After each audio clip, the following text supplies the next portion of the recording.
Margaret Walsh's hands moved across the patient's chest with the precision of someone who'd done this 1,000 times before, though no one at Seattle General knew she'd done it on a battlefield in 130-degree heat. 11 years she'd worked the overnight shift at this hospital, always volunteering for the cases no one else wanted, always arriving early, always staying late, and not once had anyone asked her name beyond the printed badge clipped to her scrubs. The fluorescent lights hummed their tired song overhead, that particular frequency that made time feel suspended, and the smell of antiseptic and floor wax filled the empty corridors of the trauma wing at 0210 hours. She was 53 years old. She moved like someone half that age. Dr. Marcus Ashford didn't notice her when he passed the station, or rather, he noticed her the way you notice beige wallpaper, a thing present but unremarkable, a nurse who kept her head down and never spoke in staff meetings. His gaze lingered for exactly 2 seconds on the patient assignment sheet before he returned to his tablet, already mentally elsewhere, already thinking about the 0400 rounds, the attending physician's dinner reservation that he'd need to cancel again. He saw a woman in her 50s wearing scrubs that had been washed so many times they'd faded to the color of old rain. He saw efficient hands and a quiet demeanor. He saw exactly what she wanted him to see. What he didn't see was the scar tissue on those hands, the calluses that came from gripping something heavier than a stethoscope, the small pale marks along her knuckles from the recoil of weapons he'd only ever read about in briefing papers. He didn't see the way her jaw tightened when she heard the helicopter rotors outside, the slight pause in her breathing when the trauma alert sounded. He didn't see the legend of Tikrit. He didn't see Major Margaret Walsh, Navy Cross recipient, Silver Star recipient, the soldier who'd held a phi base alone for 11 hours while her entire unit bled out around her, the soldier the government had officially erased from existence. The John Doe arrived at 0237 with a gunshot wound to the left anterior chest, vitals crashing, the paramedic calling out numbers like a countdown. Margaret moved to the trauma bay without being asked, muscle memory taking over, her hands reaching for the trauma shears as the resident tried to stabilize the patient's breathing. 72 milligrams of etomidate pushed through a 14-gauge for line, the patient's eyes rolling back, the ventilator hissing its mechanical rhythm into the sudden silence of the room.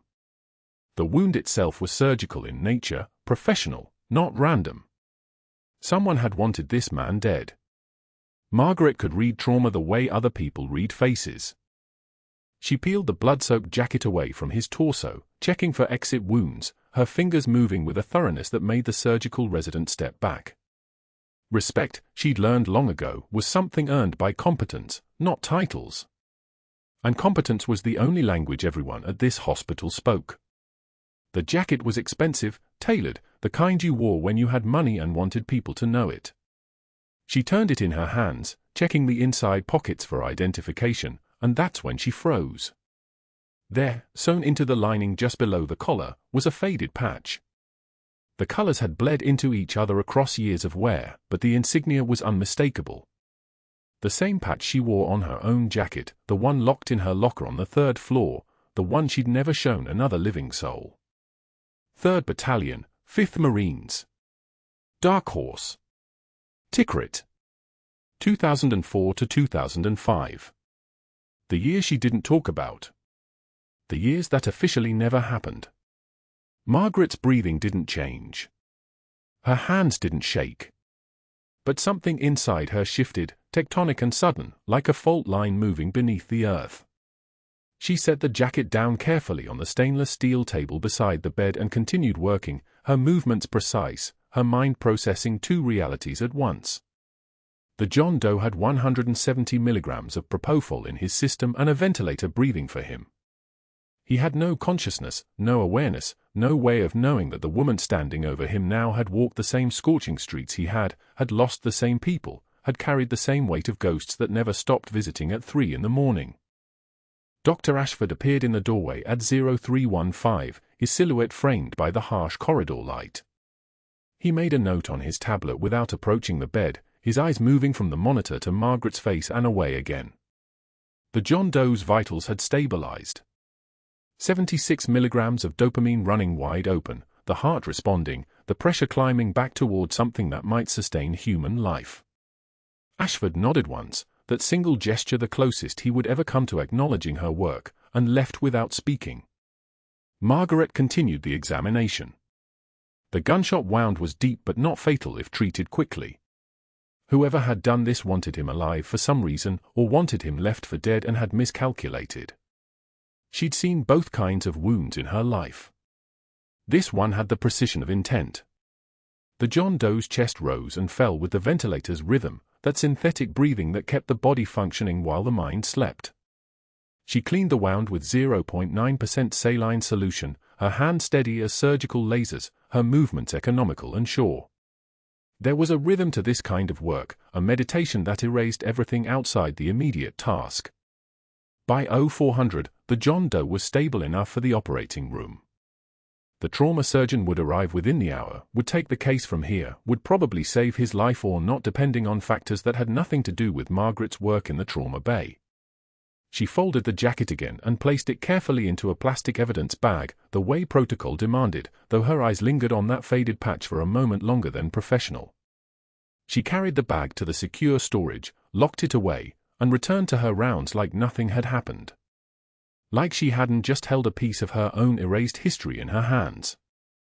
The shift continued as all shifts did. A 74-year-old woman with chest pain who didn't want to go to the ER until her daughter arrived. A diabetic with a foot wound that had been infected for 3 days. A teenager with a concussion from a motorcycle accident that probably should have killed him. Margaret moved through the hospital like water, efficient and invisible, her presence noted by the monitors and the charts but not by the people. She brought coffee to the residents. She changed dressings. She held the hand of a woman who was terrified and tried to hide it. At 05 for 5, she found herself walking past the John Doe's room. The operating room team had already taken him upstairs. The trauma bay had been cleaned, reset, prepared for the next emergency. But Margaret paused in the doorway for just a moment, remembering the weight of that jacket, the faded insignia, the impossible coincidence that someone from her unit had ended up here, bleeding on a table in San Diego, with her hands the first ones to touch him after the violence. She didn't know his name. She didn't know his story or his rank or why someone had wanted him dead. She didn't know if he had family waiting in some civilian life, or if he was still serving, still in the war that had never really ended for either of them. She knew only what the patch told her. He was one of hers. Or had been, before they were all erased and reassigned and told never to speak about what happened in Tikrit. The fluorescent lights buzzed their mechanical song. The ventilators wheezed their artificial breathing. Outside, the sky was beginning to turn grey at the edges, that pale dawn that came right before the hospital shifted from night shift to day shift, from quiet to chaos, from the hours when nothing was real to the hours when everything demanded attention. Margaret checked her watch. 30 minutes until the day crew arrived. 30 minutes until her shift ended and she drove home to an apartment that was too quiet and a life that had been very carefully constructed around the empty space where a past used to be. She didn't know, as she walked back to her station and began her end-of-shift charting, that at 0600 hours, Dr. Marcus Ashford would walk into the John Doe's post-op room in the ICU. She didn't know that he would stand over the sedated patient with a syringe in his hand, his face illuminated by the monitor's blue glow, his hand trembling slightly as he reached for the central line. She didn't know that at that exact moment, fate was preparing to collide with mercy, and that her decision to stay a few minutes past the end of her shift, to finish one more chart, to check on one more patient, would change everything. But the universe was already in motion. The dominoes were already falling. And somewhere in the building above her, a man who had no idea who he was about to become was sleeping the chemical sleep of anesthesia, unaware that his life had just entered a new phase, one that would either destroy him completely or resurrect him into something far more dangerous than he'd ever been before. The next morning, Margaret arrived at Seattle General at 05 for 5 hours like always, her badge clipped to her scrubs, her hand steady as surgical steel. The OR board was posted by 0600. She scanned the names automatically, muscle memory from 11 years of night shift handoffs to day staff. Her assigned surgeries were gone. All 4 of them. Her name had been crossed out in red marker so hard the pen had torn the paper. Replaced with TBD. TBD. TBD. TBD. She didn't flinch. She stood there in the empty hallway with the fluorescent lights humming their mechanical dirge overhead, reading the words that weren't there, and felt something shift in the room's air pressure, the way barometric pressure changes before a storm. Her jaw tightened. Just once. Then she turned and walked to the nurse's station and started her morning documentation like nothing had happened. By 07:30, she was checking medication carts on the 3rd floor when she heard her name over the radio. "Walsh, report to ICU immediately." "No, please." "No context." Margaret set down the 4-pump she was holding and walked toward the elevators with the same measured pace she'd use walking into a building where half of it might detonate without warning. The elevator doors opened. Closed. Opened again at the ICU level. Dr. Ashford was waiting in the hallway outside the John Doe's, the Major's, room. She knew his name now from the chart. Major David Rains. Special Forces. The name had hit her like a bullet the first time she read it. But the moment she stepped into that hallway and saw Ashford's face, something else registered. He wasn't alone. Behind him, in the waiting area just visible through the glass partition, stood a woman in her 70s clutching a purse against her chest. Beside her, a younger woman in her 40s, jaw tight, arms crossed. Family. The Major's family. They were watching her. "Nurse Walsh," Ashford said, his voice pitched loud enough to carry through the hallway. Clinical. Detached. The voice of a man performing for an audience. "Can you explain why you accessed this patient's record 17 times last night when he wasn't assigned to your wing?" Margaret didn't move her eyes away from his. "I was monitoring his vitals during my rounds, doctor." "You were monitoring his vitals?" Ashford pulled out a printed log, held it up like evidence. The paper was still warm from the printer. "Or were you confused about your job description again? This isn't the first time you've overstepped." His eyes flicked toward the family. Back to her. A calculation. He was feeding them a narrative. The confused nurse. The one who didn't know boundaries. The one who couldn't be trusted. The older woman's mouth had tightened. The younger one's eyes had narrowed. Margaret could see the suspicion blooming in the space between them. Could see them reconsidering her hands, her competence, her intentions. The fear a family feels for a patient they love, now redirected. Now aimed at her. "I'll be more careful, doctor." Margaret's voice was even. Her hands at her sides. She didn't look at the family. Didn't acknowledge their stares. To look at them was to acknowledge the humiliation. Some part of Ashford understood this. Expected it. Needed it. He went very still for a moment. Like he'd anticipated a flinch and gotten silence instead. Then he turned and walked past her, the log still in his hand, and Margaret heard him saying something to the family. "We're monitoring closely, everything is under control, she's just one of several nurses, no special protocol," as she remained in the hallway, counting her breath. 1, 2, 3, 4. By noon, the humiliation had become institutional. The unit board outside the main conference room, the one every staff member passed between rounds, carried a new official notice typed in Arial 12-point, Nurse M. Walsh, unauthorized patient contact, formal warning. No context. No explanation. Just her name and the accusation, printed and laminated and pinned under the hospital seal. Margaret had seen nurses read it, look at her, and look away. One resident had actually stopped walking to read it twice. A resident she'd trained 6 months ago on emergency airway management. His eyes had gone uncertain. She had absorbed this too with one measured breath and kept walking. The break room at lunch was the place where nurses became people again. Where you could sit without your badge, without your name, just a person holding coffee in a room that was too bright and smelled like lukewarm soup and burnt rubber from the coffee maker. Margaret had mentored 3 nurses in this room over the last 3 years.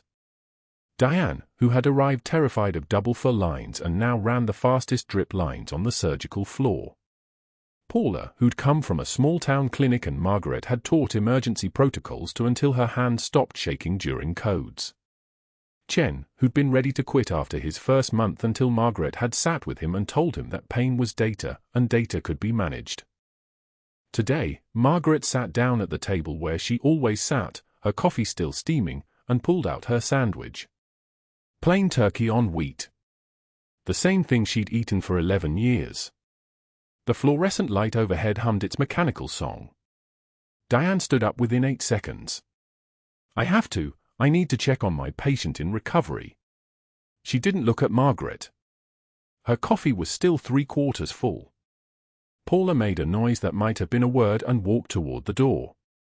Something I forgot. Chen just stood. Picked up his tray. Left. The room was suddenly very quiet. The hum of the refrigerator. The drip of the sink faucet. The distant sound of an alarm somewhere down the corridor. Margaret sat alone with her sandwich and her coffee and the weight of empty chairs around her, and she thought about how silence could be more concrete than a locked door. How absence could be heavier than accusation. She drank her coffee anyway. All of it. And when she stood to leave, she set her mug in the sink and rinsed it with precision, a habit she'd learned in the military where every action was an act of control, and walked back to the 4th floor with her hand steady and her face neutral and no one watching her walk. But that wasn't the worst part. The worst part came that afternoon, when Ashford passed her in the cafeteria. Margaret was getting water from the dispenser near the corner, a quiet place where most staff didn't linger. The cafeteria was full, maybe 200 people spread across the tables, the sound of voices creating a kind of white noise that felt almost like privacy. And then he walked past her. Dr. Ashford. She felt him before she saw him, that shift in the room's attention, the way people instinctively recognize authority. His presence made the air pressure change, the way a predator changes the atmosphere of a room just by existing in it. She looked up and their eyes met across the crowded tables. Really met. Not a glance. A moment of absolute clarity. And in that moment, Margaret understood that Ashford had seen her see the Major in a way that mattered.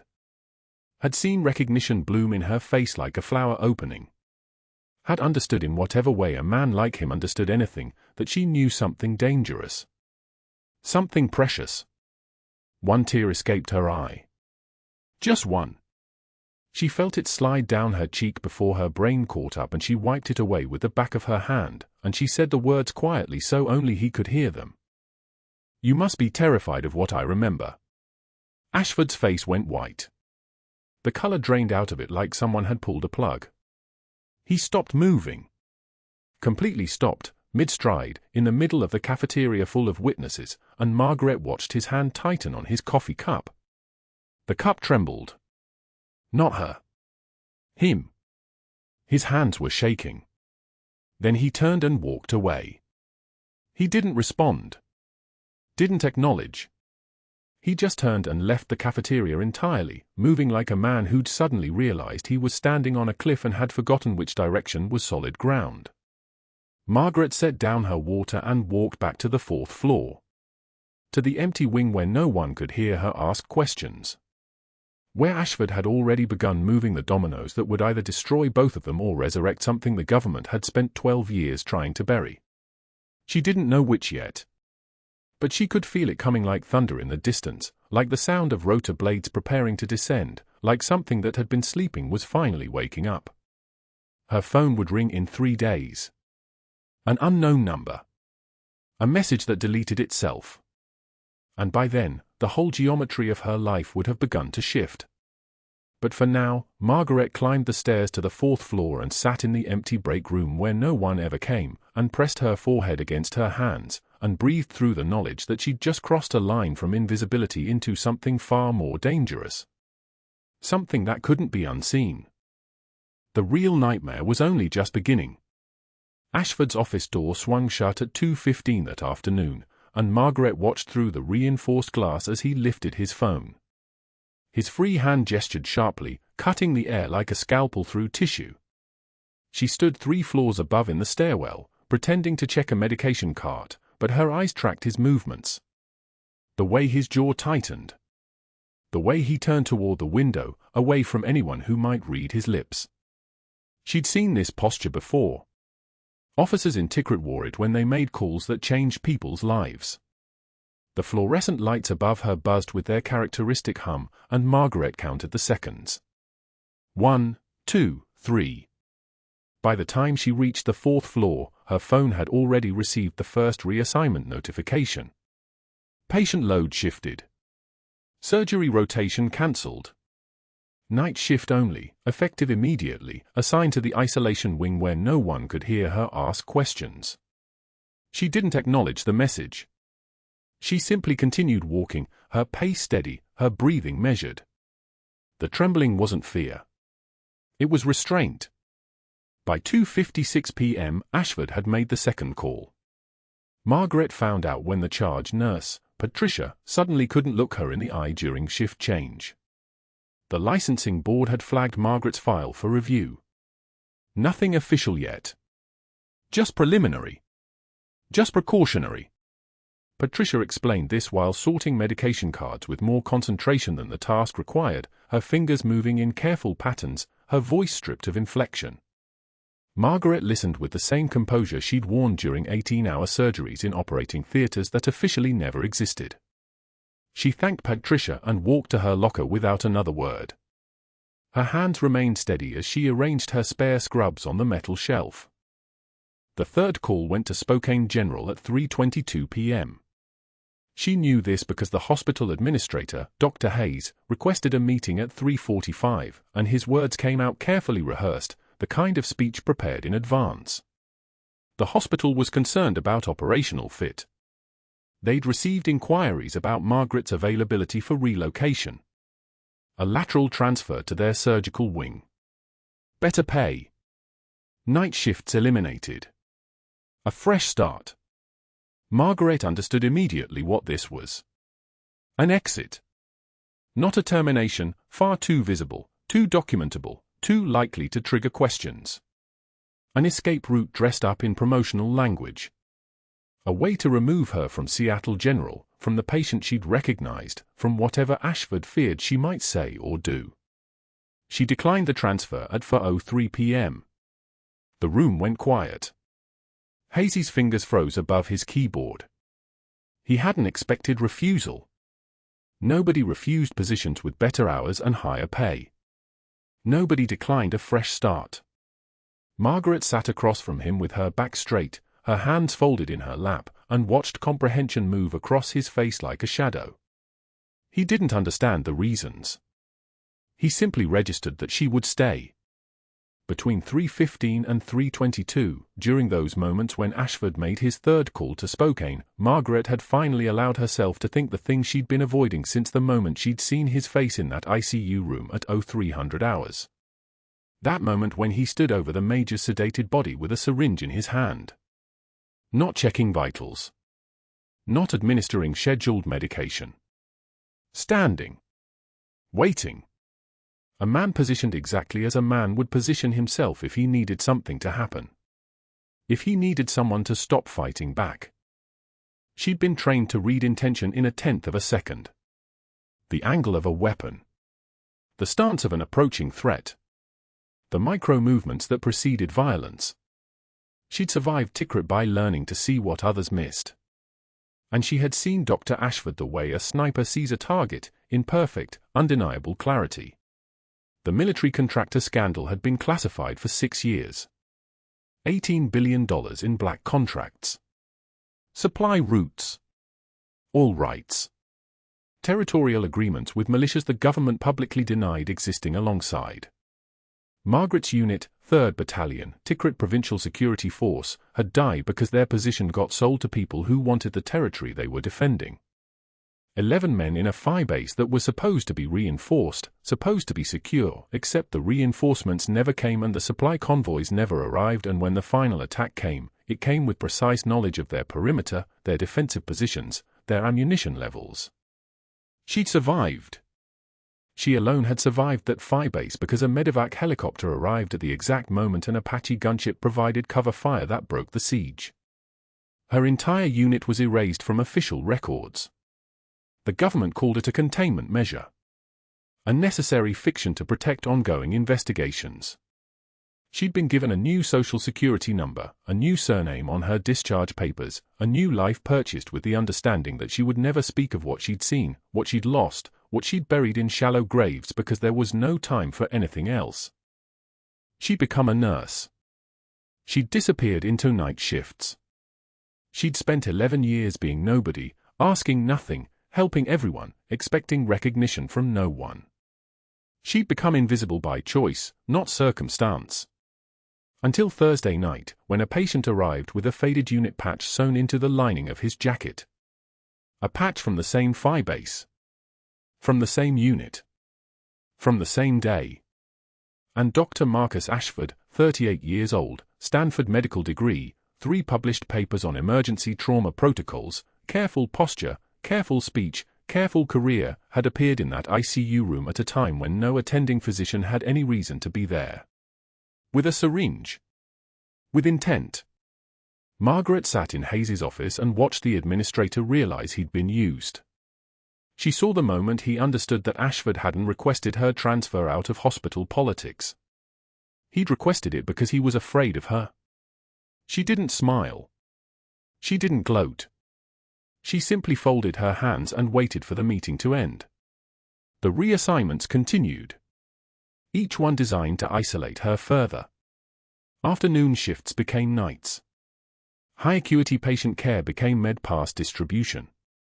She was moved from the surgical wings to the isolation unit, then to the psychiatric floor, then to pediatrics. Each move documented meticulously in her personnel file. Each reassignment justified by phrases like better fit and restructuring needs and optimal resource allocation. The language of institutional precision. The architecture of systematic removal. Margaret absorbed each one with measured breath. Her hands remained steady as she changed patients, changed units, changed the landscape of her workdays. She didn't fight back. She didn't demand explanations. She didn't file grievances. She simply accepted and continued and showed up for every shift with the same careful composure. The kind of composure that came from having already lost everything that mattered and learning to function in the aftermath. By Friday morning, 6 days after Ashford made his first phone call, Margaret had been reassigned 4 times. Her surgical privileges had been suspended pending review. Her schedule had been fragmented into night shifts across 3 different departments.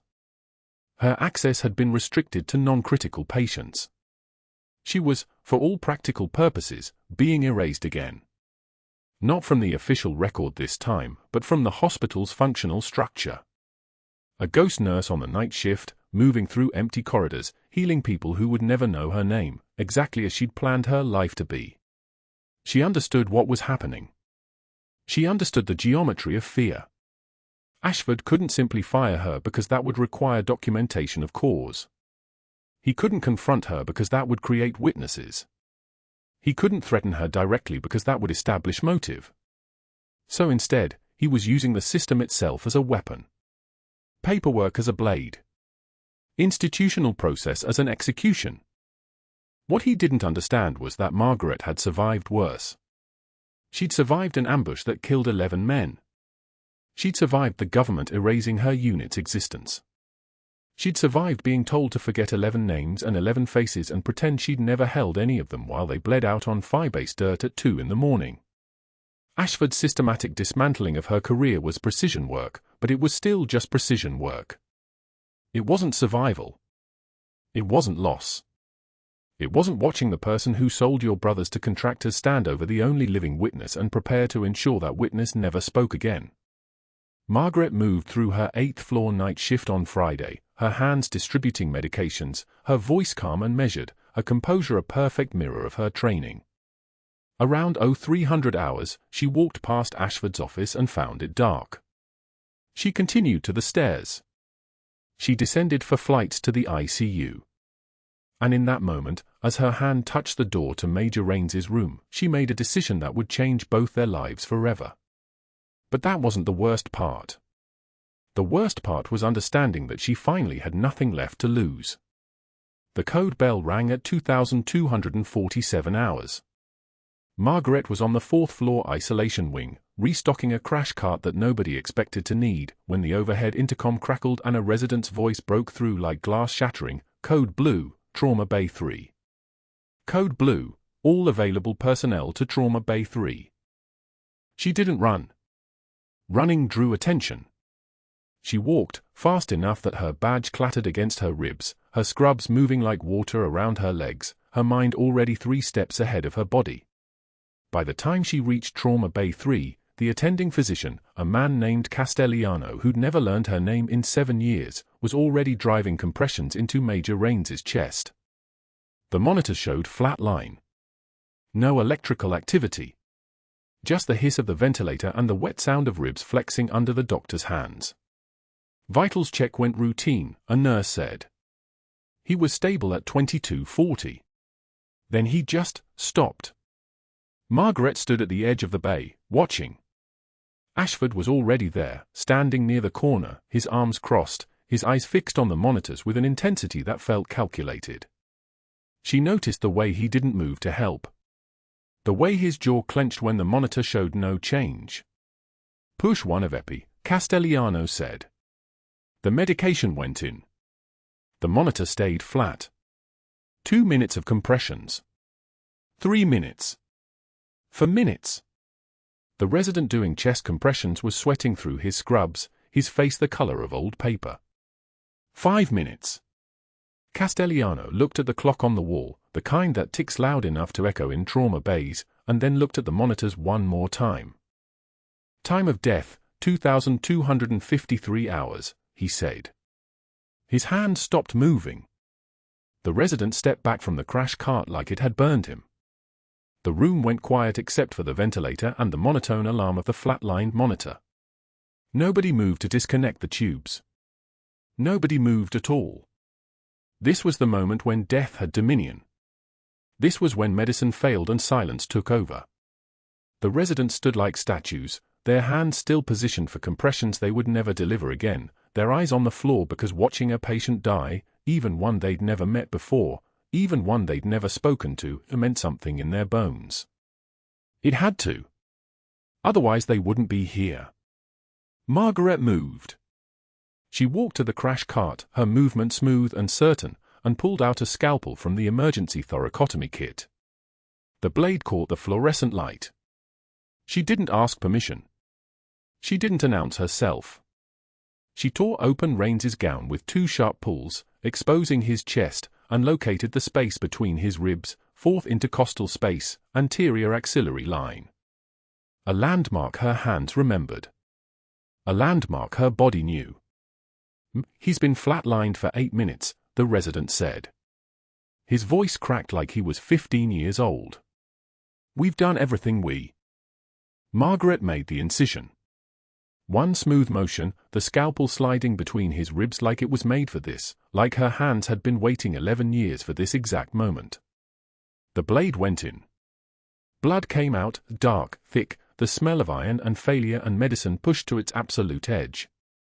She set the scalpel down and reached into his chest cavity with her bare hand. No gloves. No hesitation. Her fingers found his heart. The heart was still. Cold. The muscle that had pumped blood through a man's body for 34 years had simply stopped, and now it sat in her palm like a stone that had forgotten how to be alive. She began compressions. Direct cardiac massage. Her fingers moving with a kind of muscle memory that came from field hospitals in Tikrit where mortar fire shook the concrete walls and the surgeons had to work with what their hands knew because there was no time for anything else. 1, 2, 3. Counting in her head. Her hands moving on their own, feeling for something, anything, a flutter, a catch, the briefest suggestion that electricity was still possible in this dead muscle. Ashford pounded on the trauma bay window. His fist hit the glass hard enough that several people flinched. Stop! You're desecrating a corpse! Security! Security, get her out of here! Margaret's hands kept moving. 1, 2, 3. The heart was warming now, friction building from the compressions, life heat returning to something that had gone cold. The monitor behind her was still flat, still silent, but she could feel it. She could feel the moment when electricity wanted to come back. The heart caught. Once. A single flutter that might have been her imagination, might have been wishful thinking, then it caught again. The rhythm took hold like a man grasping the edge of a cliff. The monitor beeped. Once. Twice. The oscillating rhythm of a heart that had decided to live after all. Blood pressure, Margaret said. Her voice was different now. Not the deferential whisper of the overnight nurse. Lower. Steady as a surgical laser. Climbing, a resident said. 60 over 40. 70 over 50. 80 over 50 and holding. Margaret stepped back from the crash cart. Her hands were covered in blood up to the elbows. She looked at them for exactly 1 second, hands that had held lives together across 2 continents, hands that had done things no medical school could teach, and then she picked up the suture kit and closed the incision with the kind of precision that belonged in an operating room, not a trauma bay. 8 stitches. Clean. Even. The kind of work that made surgeons weep. Ashford was screaming through the glass now, his face the color of a stroke waiting to happen, his veins bulging on his forehead like they were going to break through the skin. Security! Remove her! Now! The monitor stabilized. Raines's blood pressure was 88 over 54 and holding. His oxygen saturation was 96% and climbing. His heart rhythm was moving across the screen like something that belonged to the living world again. Margaret wrapped the wound with practiced efficiency and stepped back, and in that moment, that exact moment when she released him back to the world of medicine instead of death, everything changed. Security arrived with a master key and bodies and the authority that came from institutional power. They moved her away from the crash cart with hands on her upper arms, professional and firm, and Margaret didn't resist because resistance would make it real. She walked with them through the trauma bay doors and into the hallway, and she heard the attending physician say, "Someone call the surgical unit. We need to get him upstairs. Now."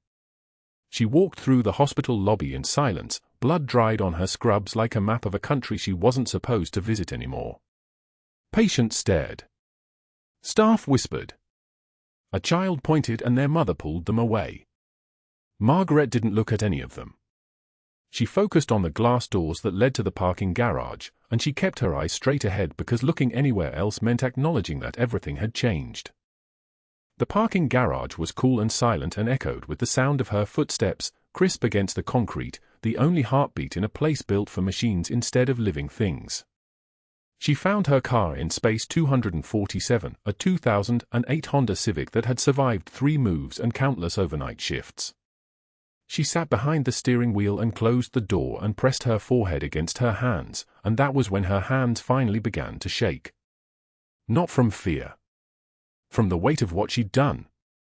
She'd broken her oath of silence. She'd performed an unauthorized procedure on a patient who was legally dead, and she'd done it in front of a hospital full of witnesses, and now both her life and his were forfeit. The licensing board would have her.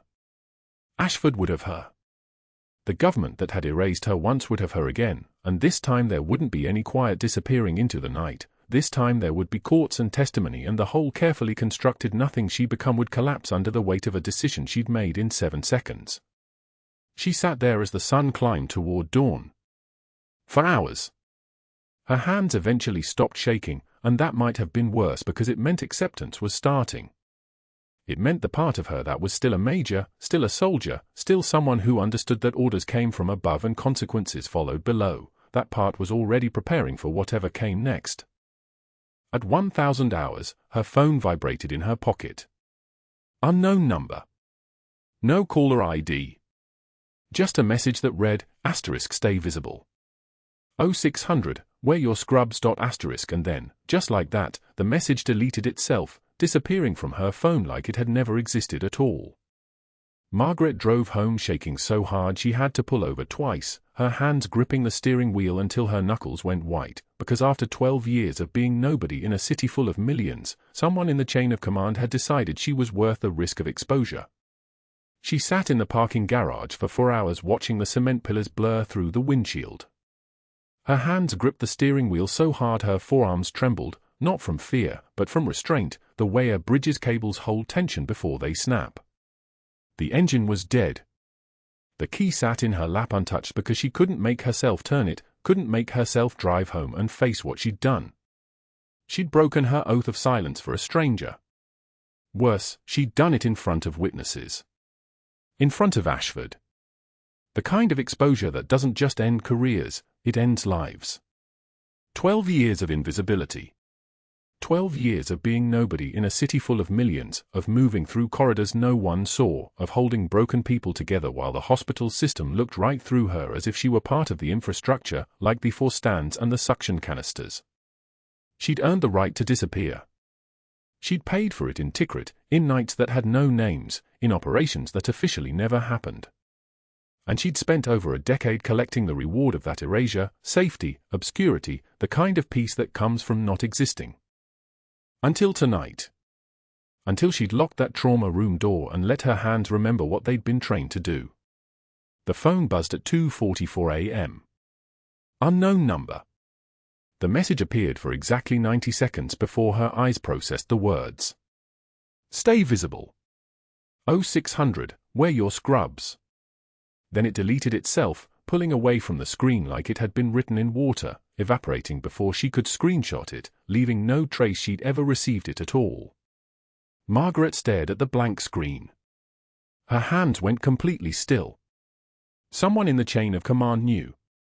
Someone in the Pentagon, the VA, the shadowed layers of government that officially maintained files on people who officially didn't exist, someone had been watching. Waiting.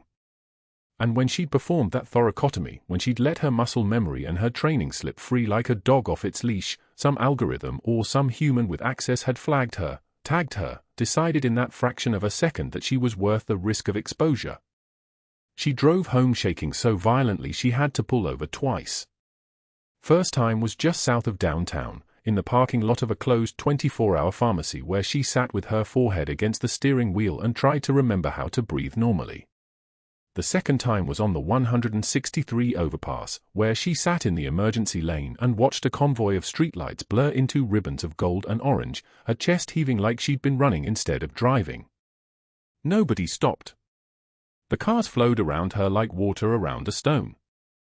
By the time she made it home to the apartment she'd kept deliberately empty, no photos, no personal details, nothing that could tell a story about who Margaret Walsh was. The sun was beginning to bleach the sky from black to grey.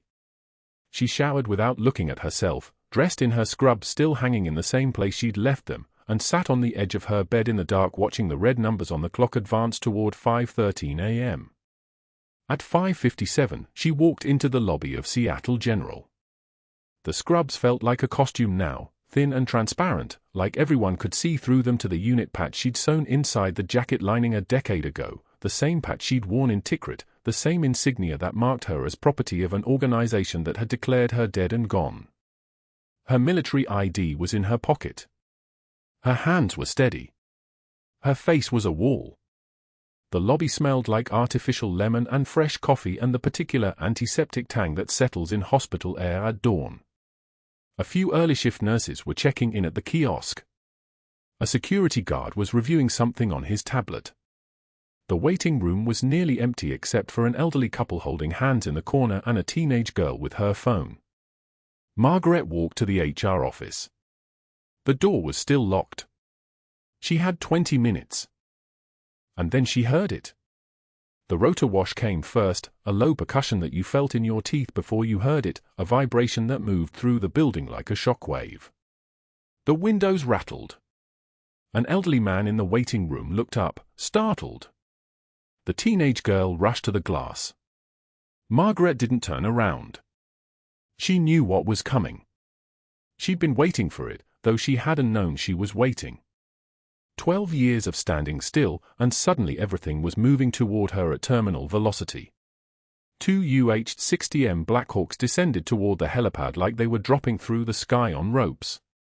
Their landing lights cut through the grey dawn like surgical lasers. The rotor wash bent the palm trees in the courtyard horizontal. Dust billowed across the parking lot in a wave that made car alarms chirp. Every head in the lobby turned toward the window. The automatic doors opened and a SEAL team leader walked through them, still dripping in kit, plate carrier with ceramic SAPI plates, 416 Hong Kong dollars across his chest, combat boots that left wet prints on the pristine hospital tile.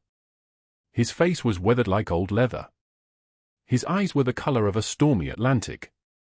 He moved through the lobby with the terrifying fluid precision of an apex predator, past security who didn't even try to stop him, past the nursing station where staff froze mid-motion, past the waiting room where the elderly couple clutched each other's hands tighter.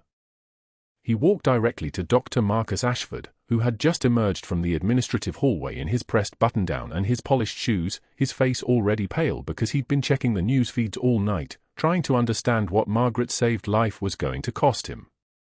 The SEAL leader didn't raise his voice. Didn't need to. His presence made the air pressure change. Made the whole building seem to shrink around him. Major Margaret Walsh. He spoke loud enough for the entire waiting room to hear, the words cutting through the lobby like a cold blade. Navy Cross recipient. Silver Star for Valor under fire. 3 Purple Hearts for combat action in Tikrit during Operation Phantom Fury. The lobby went dead silent. The kind of silence you could operate in. Ashford's face went from pale to grey.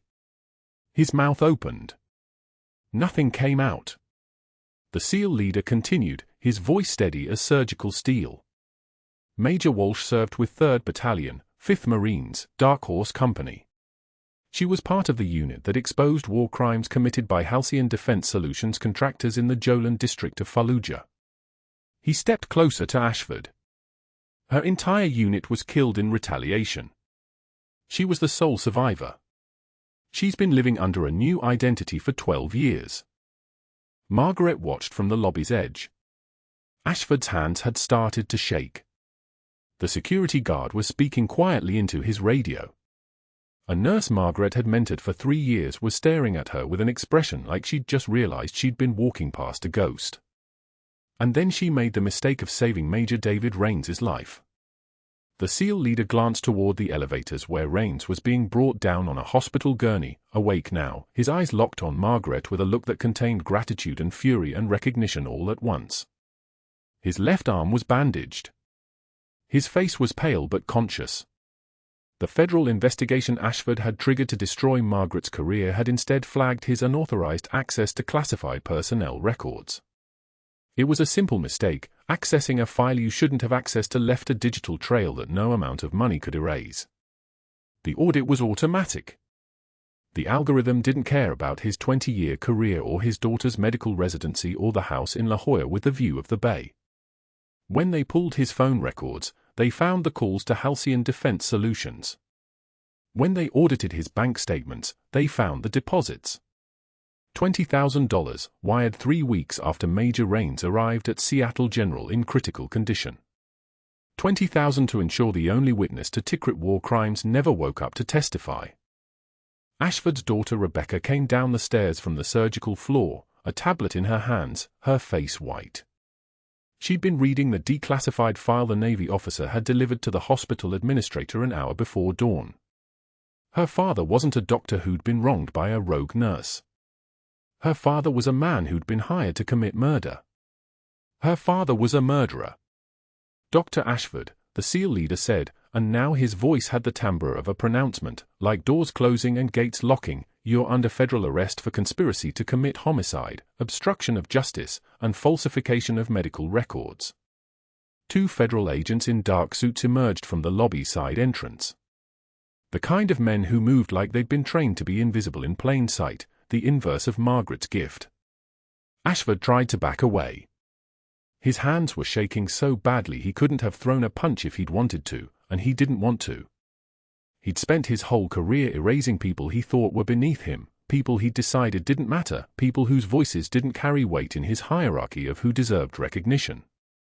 Now his hands went behind his back and the cuffs closed with a soft metallic click, and the entire lobby watched as they led him toward the unmarked car waiting outside, his face the color of old bone. Rebecca sank onto the emergency stairs. Her shoulders shook. Margaret didn't move. The SEAL leader looked at her across the lobby's width, across the space that 12 years had tried to make permanent between who Margaret had been and who she'd pretended to be. He nodded once, a gesture that contained the weight of every protocol she'd kept and every silence she'd maintained. "Welcome back, Major Walsh." By noon, the hospital had released a statement. By afternoon, his medical license was stripped by the state board, not suspended, not under review, simply gone, erased from the database like he'd never existed at all. The irony wasn't lost on Margaret. In 6 hours, the man who'd built his entire existence on invisibility had been made completely visible.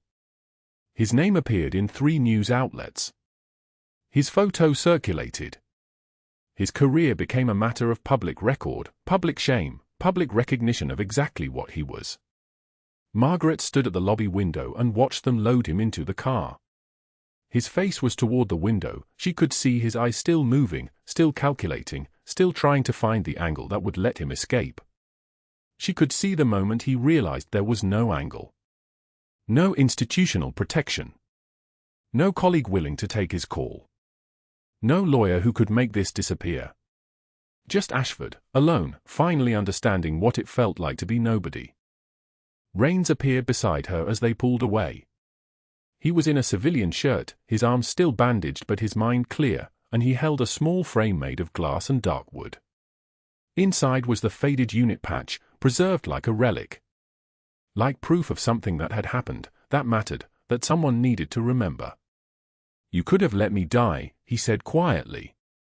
"No one would have questioned it. You'd still have your quiet life.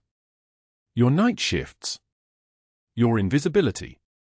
Margaret adjusted the strap of her bag. She was back at Seattle General now, day shift starting next week, teaching trauma protocols to residents who listened with the kind of attention reserved for legends. The hospital had offered her a position before the investigation was even complete. They knew what she'd done. They knew who she was. "I didn't save you because I wanted recognition," Margaret said, and her voice carried the weight of every year she'd spent learning how to be heard. "I saved you because that's what we do. We hold the line, even when everyone else walks away." Rains nodded. They left the lobby together, walking past the spot where Ashford's name would be scrubbed from the employee roster, past the nursing station where staff were already whispering about the major who'd been erased from history and had just walked back into it. The afternoon sun was bright on the parking lot asphalt. Behind them, somewhere in a federal holding facility, Marcus Ashford was learning what invisibility really meant. Margaret didn't look back. The quietest person in the room might be holding it all together.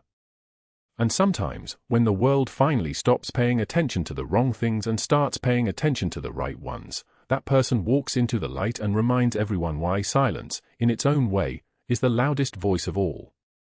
If this story resonated with you, if you've ever been underestimated, erased, or overlooked, subscribe for more stories about the invisible heroes walking among us.